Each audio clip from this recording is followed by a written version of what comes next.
Hello, everyone. Hello, and welcome to Let's Talk with Rodney. I know you guys have missed me, but I am back. But I will tell you at the end of the show what's really going on with this show. But today we have no other than Courtney Starks in the building. Yes. Hi, how are you? How you doing? How's everybody doing? Yes. Well, I had the honor of reading your bio. But for the people who don't know you, can you please tell them who you are? You are such an amazing person.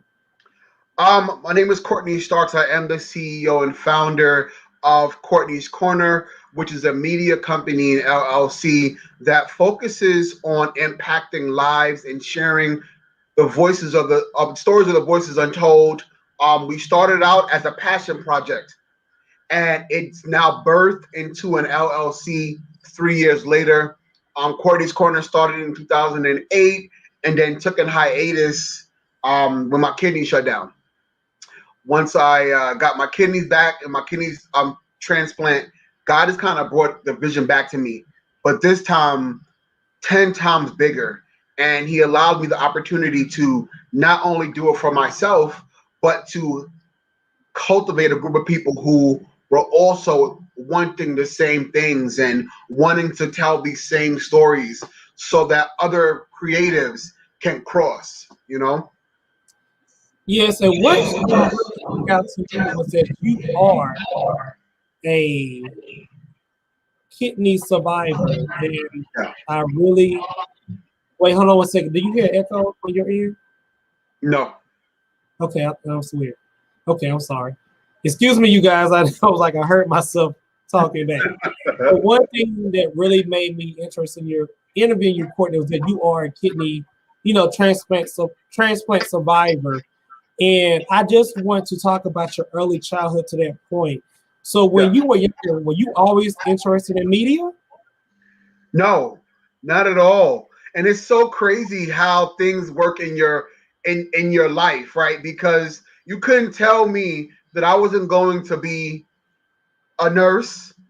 Then when I got into high school, you couldn't tell me that I wasn't going to be the next Ruben Studdard or the next Luther Vandross. So That you can was sing. I'm not going to sing here, so please don't ask me. But yes, right.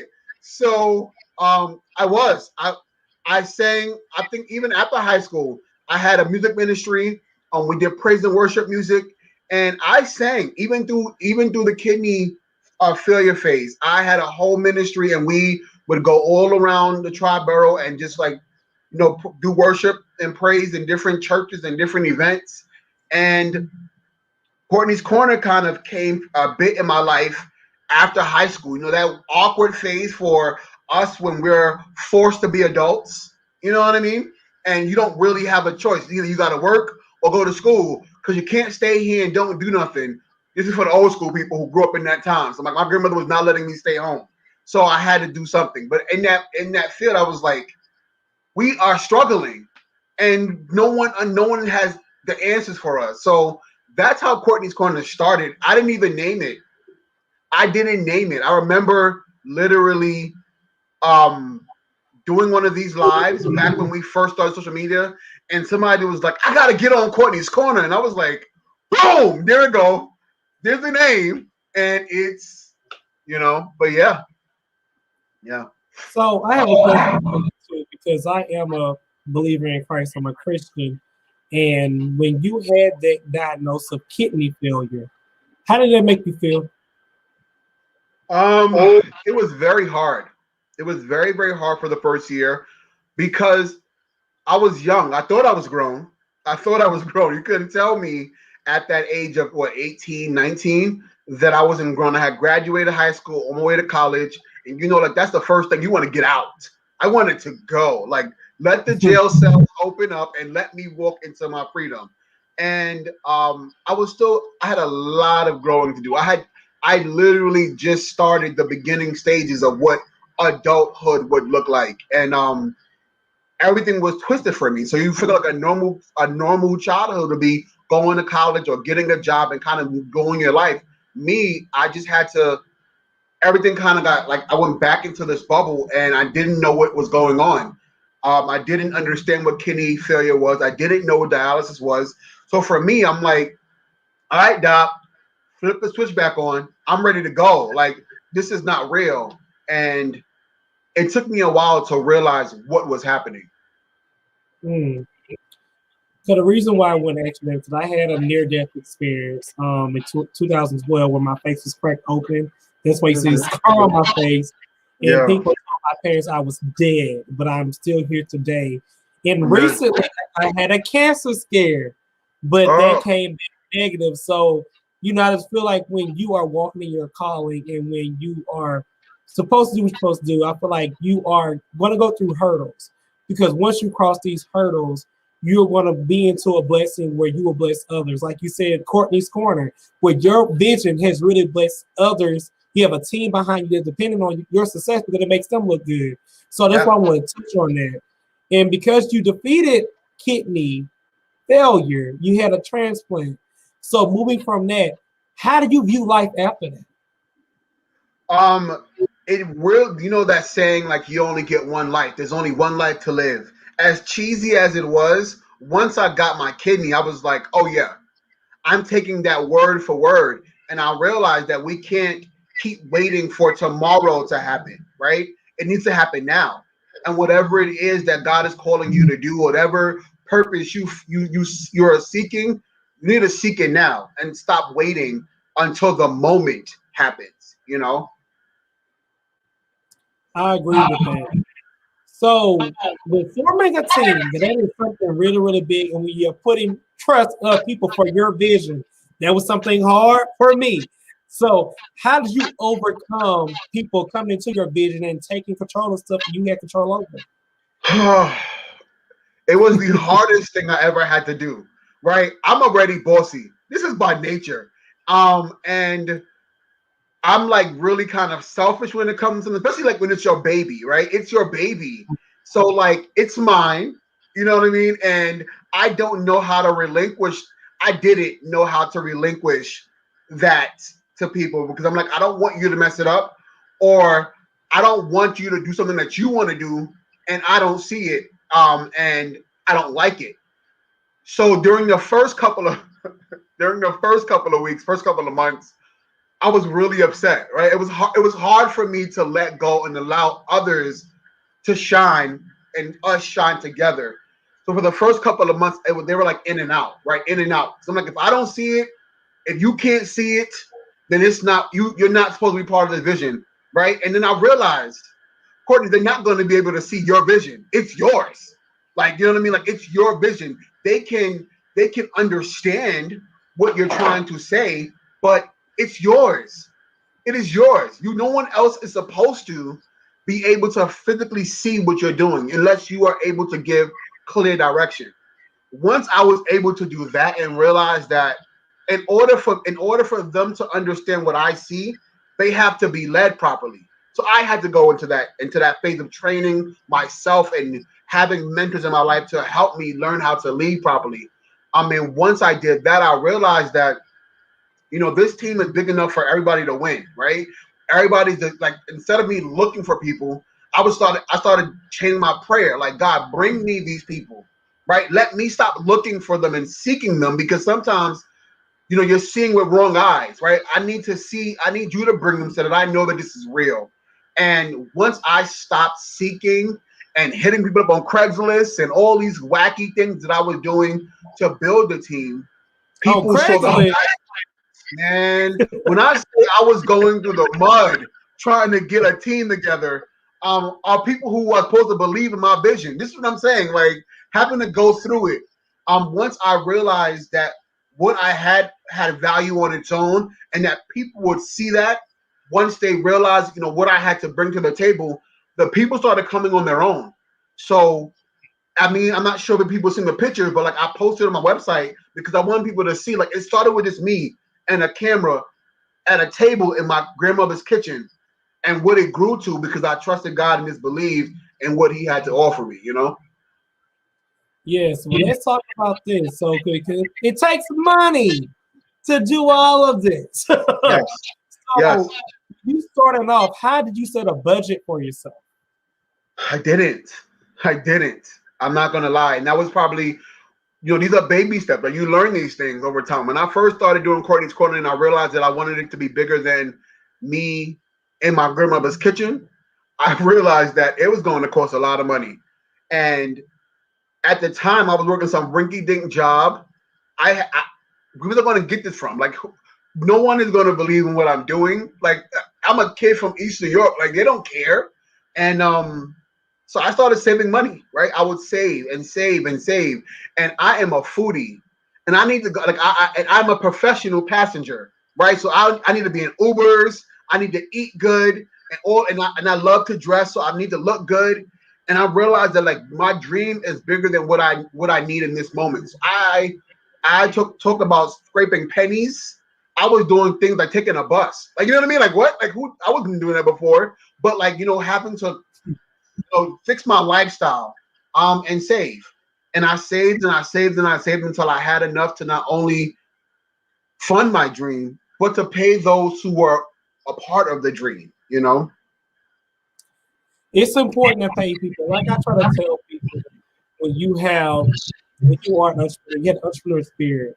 Just like you want to get paid for your services, the people you bring onto your team want to get paid for their services as well. That's right. So that's why I think it's very important for every understand. When you had an entrepreneur spirit, that is a blessing from God, because of your vision, because of what you have going on. You're going to be able to pay for somebody's mortgage, pay for somebody's car, pay for somebody's living situation off of your dream. And when you are sowing and giving and doing the right stuff, you will be okay. But unfortunately, every entrepreneur go through this. How do you get over that defeated spirit? We like, you don't need to be doing this. You ain't making no money this month. You just waste your time. How do you overcome all that? I want to say this, and I don't think I've never told nobody this, because I'm just like this, been doing everything. So COVID happened, and that's when that happened to me. So I had the studio. I was doing my thing. Season 3, we were prepping. We had finished 2 seasons. We were working on season 3. We just got signed to a deal, a network. I'm not going to name the name because it just didn't happen in that moment. And we were ready, right? We were so ready. We had the promo. We were getting ready to release the promo. I was getting ready to post the network that we were doing it on. All this press, and COVID happened. And I remember sitting in the room with the directors, and I'm like, "What's going to happen?" And they were like, "Unfortunately, due to COVID, this is not going to. Unfortunately, we can't move forward." And I remember in that moment being like, "God, what? Like, what did I do wrong? Like, I've been doing everything right. I'm here. I'm consistent. I'm hardworking. I'm dedicated to this. I have people who are believing in this. Like, if this isn't meant to be, I don't want to do this. Like, I don't want to waste my time." And then I started what was supposed to just be a summer thing, right? Let me just do something, because I don't want to sit in here bored. And that's how one-on-one with Courtney Starks was birthed. That's how I also found what the passion was, right? Sometimes you lose it. You lose that fire. You say you feel defeated. And I needed to remind myself that it's not about the camera, the lights, the actions, the networks. It's about pouring into people's lives, right? That's the goal every single day. So I don't care if I'm doing it in my grandmother's kitchen, if I'm doing it sitting outside. If I am touching one life, then I'm doing my job. And I had to be reminded of that during this time. That it only takes that one person who you are planting that seed in to believe enough in you to know that you're doing your job. So that was the uplifting moment for me, Hey man, so one thing I love what you said with COVID. So COVID was a doozy for everyone. I just launched over a cup called Rodney Wash. We did stop filming in January to release in March. After my first episode in March, everything shut down. So they had to convert over to YouTube. And I was like, God, why? And then what you said, you have to realize, like, this is your calling. You done defeated death. You done defeated so many things. How dare you question what I have for your life? That's right. Because sometimes we have to walk by faith and not by sight. And everyone does that. Not just me or you. You just be like, I'm looking, but we walk by faith. You don't worry about what that little hurdle, because It can bless you in so many other areas. And the Yes. fact that you made something out of COVID, you get what I'm saying? Or something new that you weren't even thinking about. That's where Right. you are. You know what I mean? That just really touched my spirit, because like I wrote a book. I would have never thought that I would be an author.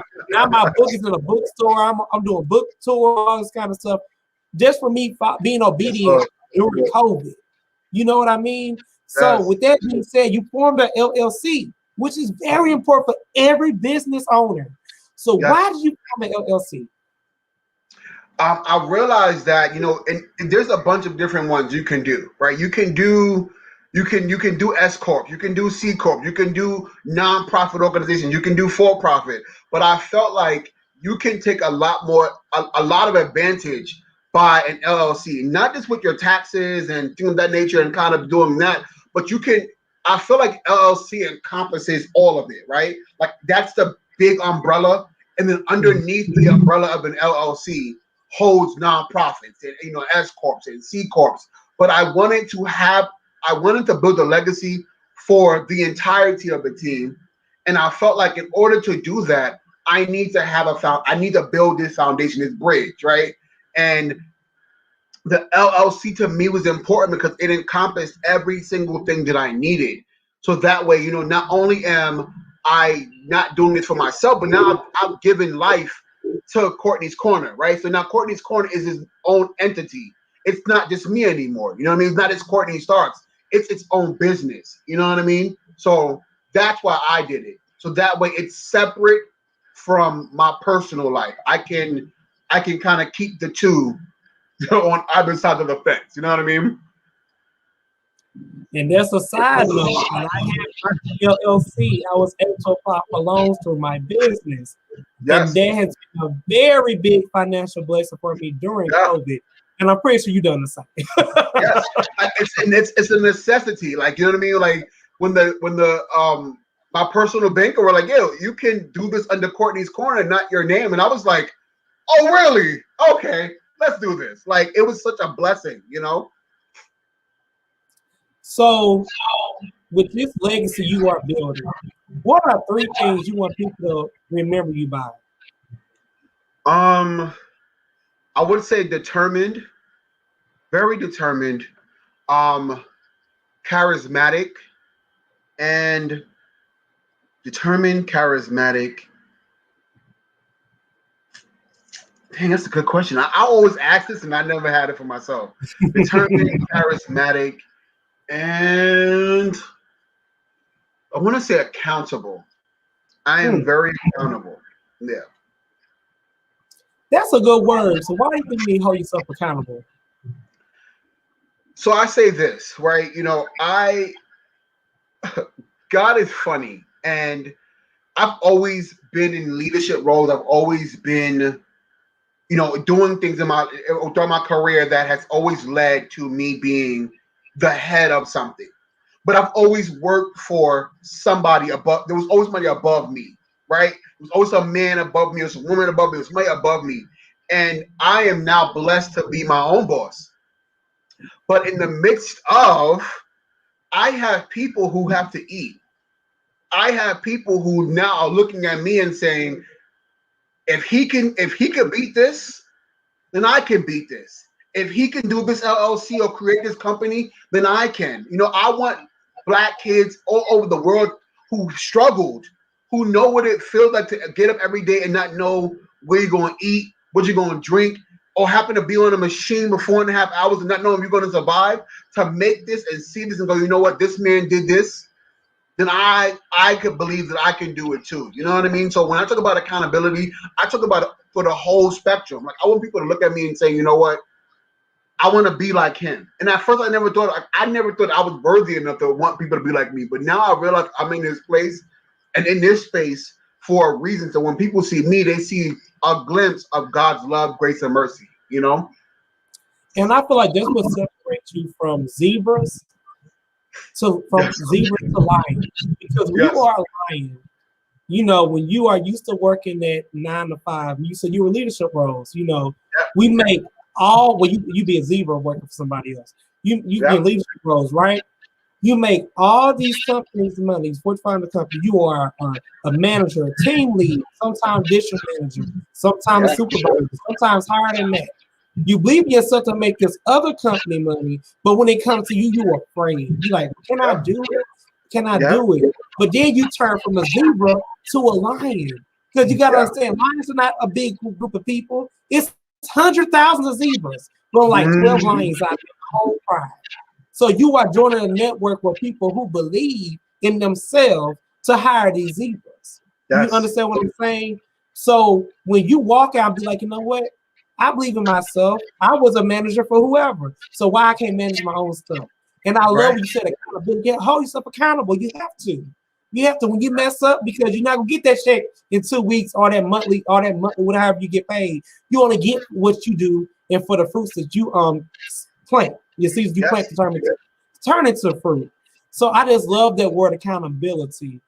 But you know, at this, I hate that we gotta go because I really enjoyed this conversation. But now we are at the point where we call this the guest spotlight. So this is what look in yourself and just tell everyone what you have going on and what we can look forward to and how can we follow you.